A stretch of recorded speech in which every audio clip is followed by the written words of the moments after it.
ایک دفعہ کا ذکر ہے، چائنا کے ایک گاؤں میں کوجی نام کا بچہ رہتا تھا۔ وہ اپنے ارد گرد ہونے والی چیزوں کو جاننے کے لیے بے چین رہتا تھا۔ اس کے دماغ میں بہت سے سوال تھے جن کے جواب وہ جاننا چاہتا تھا۔ ایک دن اسے ایک بوڑھے آدمی کا پتہ چلا جو گاؤں کی سب سے اونچی چوٹی پر بنے گھر میں رہتا تھا۔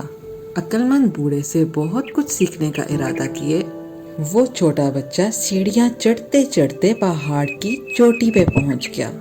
پر امید دل اور چمکتی آنکھوں کے ساتھ کوجی ماسٹر کے قریب آیا اور پوچھا، میں ایک بہترین اور کامیاب انسان کیسے بن سکتا ہوں؟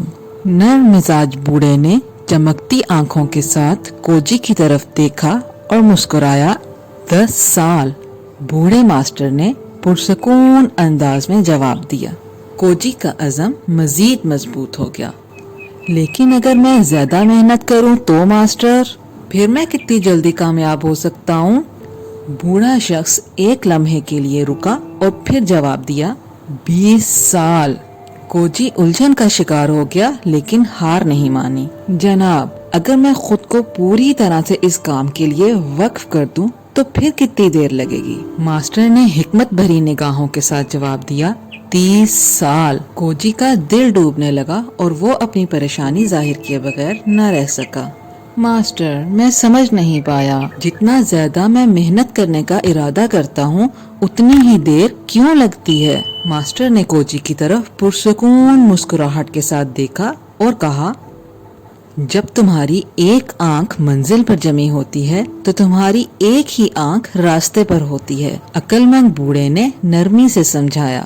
کوجی نے ایک لمحے کے لیے ماسٹر کے الفاظ پر غور کیا اور ان میں چھپی حکمت کو سمجھا۔ اس چھوٹے بچے کی مشکل دور کرنے کے لیے ماسٹر نے کہا، ذرا سوچو، تم ایک بہت بڑے اونچے درخت پر چڑھ رہے ہو۔ تمہاری منزل ہے درخت کی چوٹی تک پہنچنا اور وہاں موجود میٹھے رسیلے پھل کو حاصل کرنا۔ لیکن یہاں ایک بات ہے، اگر تم صرف اوپر پھل کو دیکھتے رہو گے اور یہ سوچتے رہو گے کہ جب تم اسے حاصل کرو گے تو کتنا مزیدار ہوگا، تو شاید تم اپنا توازن کھو بیٹھو اور گر جاؤ۔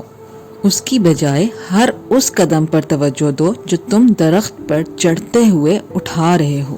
اپنے ہاتھوں اور پاؤں کی جگہ کو دیکھو، اپنی انگلیوں کے نیچے درخت کی کھردری چھال کو محسوس کرو، ارد گرد کی تازہ ہوا میں سانس لو، چڑھنے کا لطف اٹھاؤ، یہ جانتے ہوئے کہ ہر قدم کے ساتھ تم اپنی منزل کے قریب ہو رہے ہو۔ زندگی کی مثال بھی ایسی ہی ہے۔